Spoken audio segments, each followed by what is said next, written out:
appreciate the opportunity to come before all of you. I always enjoy having an opportunity to see my friend Phil Beretta, even though he's not showing his video right now. He probably hasn't shaved. No, hey, I'll tell you, but I've become psychedelic here with, you know, those little things coming out of there. I don't know what's going on with my videos, so. Hey, Phil, good to see you. Always good to see Jorge Perez and Beth Doria. And, you know, together, you know, we are in this fight for fair opportunities and fair contracting opportunities in various industries. This isn't something new. It's something that we've been consistently fighting for year after year after year. And I think in this watershed moment that we are in history, this is the time now more than ever that we should be given fair contracting opportunities. If you want to see improvements in Black and brown communities, you have to invest in our communities. And there's many ways of investing in our communities. And one of those ways is giving us fair opportunities at contracts. For too long, Black-owned businesses, other minority-owned businesses, and women-owned businesses have been shut out of opportunities to provide services to public and private sector institutions. We are here today fighting to ensure that institutions in government and the private sector are giving businesses owned by African Americans, women, and other minorities a fair shot. That's all we want, is our fair shot to provide services to other businesses or to their government. Ensuring better connections between diverse businesses and large institutions seeking services is one way we can increase the use of businesses owned by African American, other minorities, and women. For public institutions and businesses relying on special tax breaks, we go even further by requiring public reporting on the use of diverse businesses in order to ensure fair contracting opportunities for Black, minority, and women-owned businesses. House Bill 5824 will get us there. This will promote the use of diverse contractors within the public and private sector. And I believe the Department of Commerce and Economic Opportunity is the perfect agency to help us get it done. They will be required to hold matchmaking workshops to connect diverse vendors with various institutions seeking services, including colleges and universities, hospitals, casinos, racetracks, and health insurance companies like our managed care organizations. I have spent the summer looking at data in all of these industries, and the data is abysmal, particularly in the managed care organization industry. I just met this morning with all of them, and they readily admit that there's significant work to be done.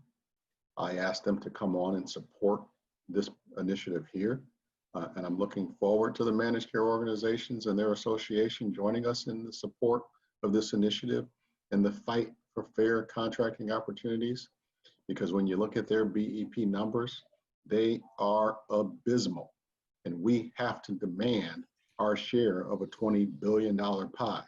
But I don't want to just single out the minority, the managed care organizations. Our colleges and universities have sent me data that's just as abysmal.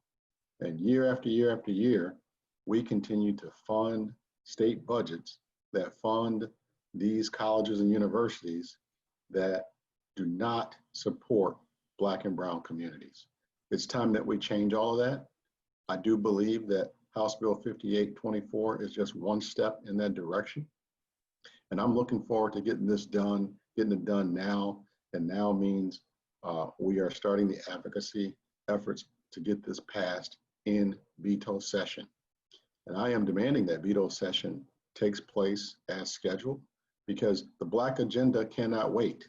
The Black agenda, which will be rolled out in the coming days, is going to demand equity and inclusion in several areas. And this is just a piece of that. And so today I am here to advocate for House Bill 5824, and I want it to pass in veto session this year, 2020, because the Black agenda cannot wait. thank you, Dan, and I look forward to hearing from the other speakers and then taking any questions from any reporters that have questions. Do you want to call anyone like Mr. Chairman? Pardon? Why don't we start with Jorge, and then we'll go to Phil, and then I see Rich Miller and Peter Hank. Oh, I'm sorry, Beth. We'll go Jorge. You know what? Ladies first. There you Beth, go. Beth, Jorge, then Phil, and then we'll open it up for questions from Rich and Peter. Go ahead, Beth. Thank you, Chairman. We really appreciate the opportunity and your support of this bill for sure. We stand together on this initiative. It's been a very effective tool for us as we've been advancing more opportunities for the minority community as well as the women-owned community within construction. You know, we started out originally with the utilities, and that program has been very, very effective. I think we've seen a huge, exponentially huge jump in their participation since we passed that bill that basically asked them to voluntarily provide their spend, their disparate or their MWBE spend to the ICC, and I believe it's 400-fold what it was when it first started. So asking more in a partnership of the private institutions to voluntarily, submit their minority spend is a very, very effective tool. And in fact, we want very much to be partners with the private community and really work with them on not only building their numbers, but looking at areas where they do not have adequate numbers of minority contractors and minority vendors to do the work and trying to really build up that pool for them. We certainly, again, we want to be partners with all of them in the endeavor, and it's a win-win for everybody. It's definitely an economic boost for the state. It's an economic boost for the companies themselves. So we look forward to partnering with you and the others in making sure that we achieve that goal. Thank you. Thank you, Beth. I really appreciate you and your efforts on behalf of the Federation of Women. And Jorge, always enjoy working with you on these issues in HACIA. I'll turn it over to you. Okay, thank you, Chairman Welch. Appreciate the opportunity to speak here, and I want to also highlight what Beth Doria had mentioned in terms of the effectiveness of how these disclosures or reporting actually works and what it does. And the intent of it on the utility side is something that HACIA has really focused on, in that it was intended to change the conversation. And this was several years ago. And I think the biggest lesson learned there is that it took a couple of years for the utilities to really get a rhythm going and really include that as part of their operating culture. And as Beth had mentioned, it's really provided a considerable amount of opportunities for members who never had opportunities to work with utilities in the past. And what's that done for our members is that a lot of our members operate in the public marketplace, either with IDOT or the tollway or the city of Chicago or the counties.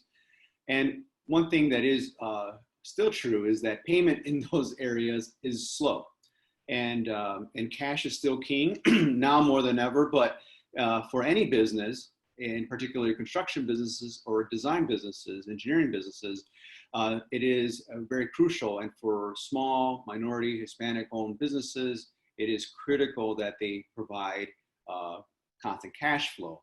The utilities provided that opportunity, and so there is a good combination there where a lot of our members still do public work, and because of these opening of opportunities in these other marketplaces, it has provided them a steady stream of revenue so that they can grow in capacity, maybe expand their business offerings, and obviously hire more people. So there's definitely been a big shot in the arm that we've seen from our members working with utilities, and the legislation that we as a group and strategic partners have pushed has really opened up a different conversation with the Class 1 railroads, which we've been saying is very similar to what the utilities said when they first had to go up and present their numbers. So we're pretty optimistic that they're going to be able to make the same type of changes internally here in Illinois for the Class 1 railroads.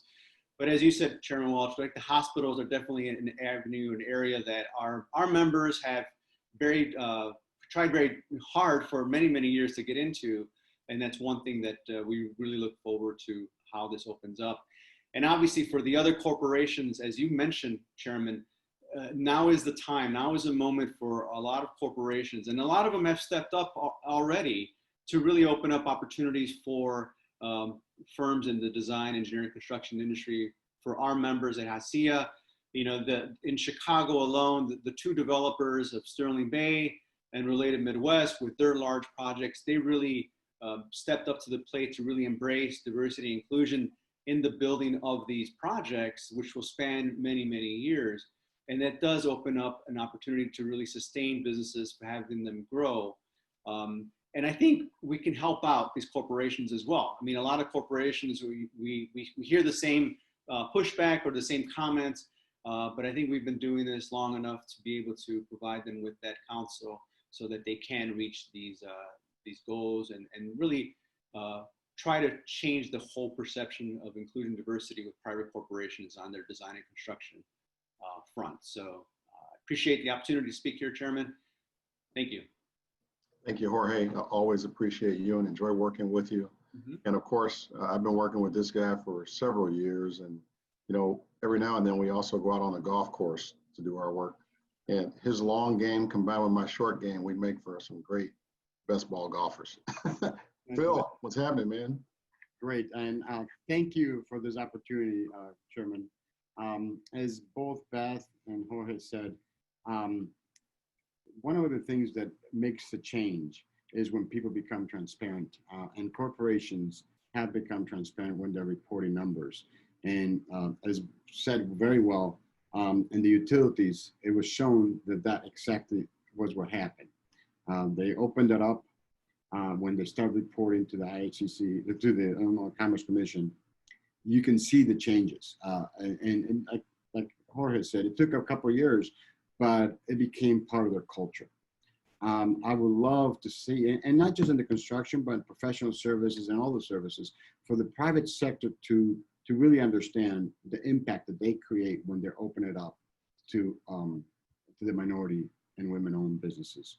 And we can, you know, the proof is there. So the concept that it happened before with the utilities is a perfect example of how it changed the dynamics of the supplier diversity programs, and basically the amount of opportunity that became available for those companies. So can you imagine now if the universities, the railroads, the hospitals have the same concept and open up their books? And even though they have to, in some cases, the private sector, they don't, but on the public sector, they have. And you know, the University of Illinois, I mean, I'm still baffled by the numbers they provide. It is embarrassing. I mean, less than 5% of their spend is with minority or diverse suppliers. So there's a lot of room, and love the fact that you are taking this and the baton and taking it, because it's really important for our MBE and diverse communities to really push forward. So thank you, Chairman. We do need a voice in the state to speak on this behalf, and this bill, in my opinion, very much speaks for us. So I know I'm speaking collectively from the rest of the group. We're behind this 100%. The fact that anybody gets those tax credits to be able to open up their expenditure with minority-owned companies and women-owned companies is exactly what we need. So thank you for taking that leadership moving forward. Thank you, Phil. And before we open up for some questions, I just want to quickly state that, you know, before we got shut down in Springfield because of the pandemic, there were several pieces of legislation regarding supplier diversity that I was working on, that others were working on. This bill combines a lot of those into one. This is a package that addresses several different areas. And I do believe it is a step. There is a lot that needs to be done to address fair contracting opportunities, as I mentioned to the managed care organizations this morning in a meeting that I had with all of them. This is just one step. And this bill specifically tasks the Department of Commerce and Economic Opportunity to hold regular matchmaking workshops between minority and women-owned vendors with large purchasing institutions that file supplier diversity reports, including institutions of higher education, EDGE tax credit recipients, hospitals, casinos and racetracks, and the Medicaid insurance companies. Currently, CMS has this responsibility, but I think DCEO is a better fit. This bill also requires all insurance companies with assets more than $50 million licensed by the state to file supplier diversity reports and participate in matchmaking workshops. This bill requires health insurance companies with Medicaid contracts to file supplier diversity reports and participate in matchmaking workshops. And the bill clarifies and reiterates current law that requires all EDGE tax credit recipients to file a supplier diversity report in the year they seek a tax credit. The administration currently only imposes this requirement for EDGE tax credit agreements signed or amended after 2017. This is extremely important. I have told the governor several times this summer that we need to invest at least $1 billion in every single Black community. That investment comes from different areas. And this is one of the ways that they can help to lead to investment in Black communities. Power will concede nothing without a demand. And our demand is investment in our communities. Our demand is fair contracting opportunities to Black, brown, and minority-owned businesses. Our demand is opportunity at wealth. Our demand is that it happens now. And with that, I'd be happy to open it up to any questions.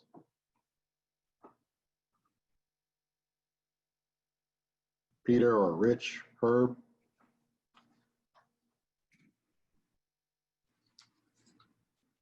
Am I unmuted? You're unmuted. Okay. A couple of questions. One, the state has set diversity contracting goals in the past. They don't seem to get met.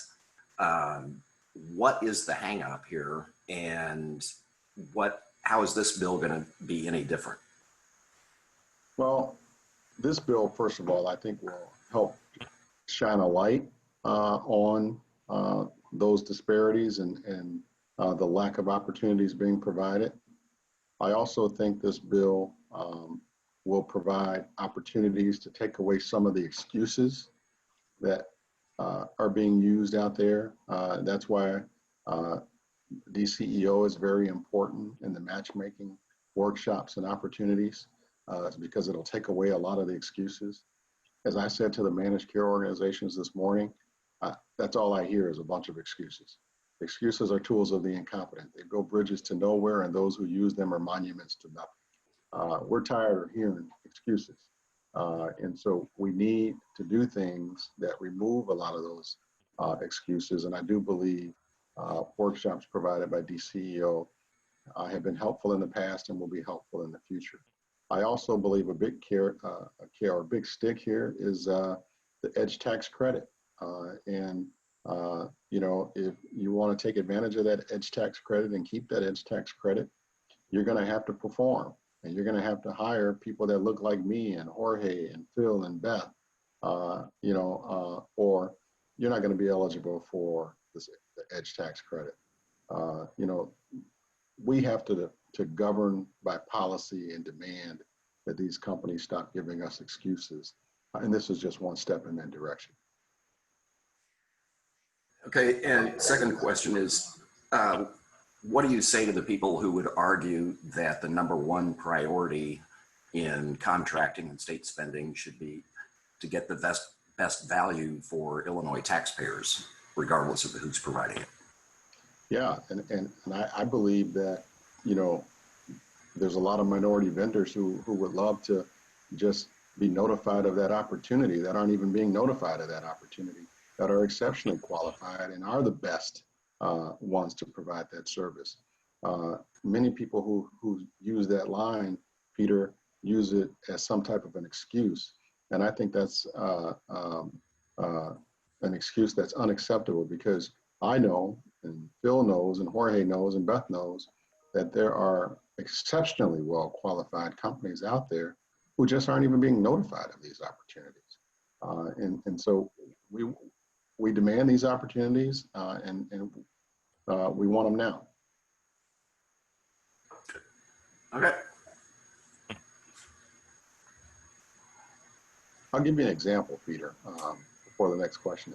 You know, CMS sends out notifications for BEP fairs to people that are already BEP certified. What sense does that make? You know, there are companies out there that are exceptionally well qualified to provide services to public and private entities that are having trouble getting BEP certified.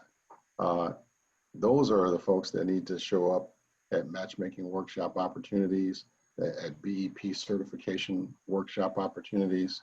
And so we need to go above and beyond the minimal lists that we already have, and do some real commitment to working with organizations like HACIA and the Federation of Women and the Chicago Minority Supplier Diversity Council, because there's companies out there that can provide these things that are exceptionally qualified. All right, that's good for me. Rich or Herb? I see Herb's lips moving, Dan. You want to? I'm good. I'm good. I'm good. Thank you. Thank you. Well, I want to thank everyone for. Hear me, Chairman? Chairman, can you hear me? Oh, now I can hear you, Herb. Thank you. Thank you, thank you, thank you. I wanted to inform you and share with you the very point. First of all, I'm chair of advocacy for the council, and have been doing that with Phil for a long time. And one of the things that are currently available, I wanted to share with you. So I'm opening up a facility on the west side of Chicago with the support of Danny Davis, the congressman.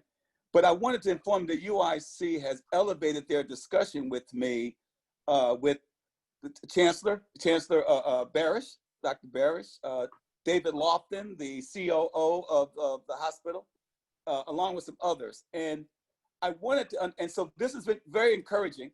And I wanted to know if with your participation in this discussion as I move forward.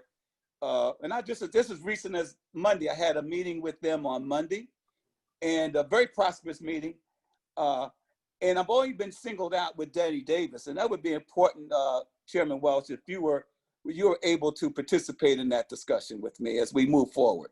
Is that something you would be open to? I'm absolutely open to it, Herb, and please send me an invite, and I'd be happy to participate. Great, I'll do that. Thank you, sir. Well, again, I want to thank everyone for this opportunity to talk about an issue that I'm passionate about. I appreciate all of you who attended this morning. And Dan, I'll turn it over to you to close us out. Well, thank you, Mr. Chairman. Appreciate it. You're keeping your record alive of advocating for the big, impactful bills. And I think we appreciate you working hard to fix in veto session, which has been a perplexing issue, which is why the administration has not yet enforced the law for EDGE tax credit recipients. We, from the advocacy perspective, we assume there's just been some miscommunication and other priorities, and we're looking forward with, we're very appreciative of your public leadership, calling Absolutely. on the administration to fix this mistaken policy not to enforce the law against all existing EDGE tax credit recipients. Because to your point, to invest those dollars, Fortune 500 companies are getting special tax breaks from the state of Illinois, and the law requires them to file a supplier diversity report for their global spend with the state in order every year to get that tax credit. And we look forward, thanks to your leadership, we're much more confident the administration will see the light of day and start applying the law to all existing tax credit recipients, of which there are 300 or 400 every year of the biggest companies in the country, which will have shining a light. We believe will have a major impact in getting to that $1 billion goal. So we appreciate your public leadership. Thank you, Dan. Thank you, everyone, for joining me this morning. And I look forward to seeing this pass and put on the governor's desk in veto session. Thank you. Thank you, Chair. Thank you. Chairman. Thank you.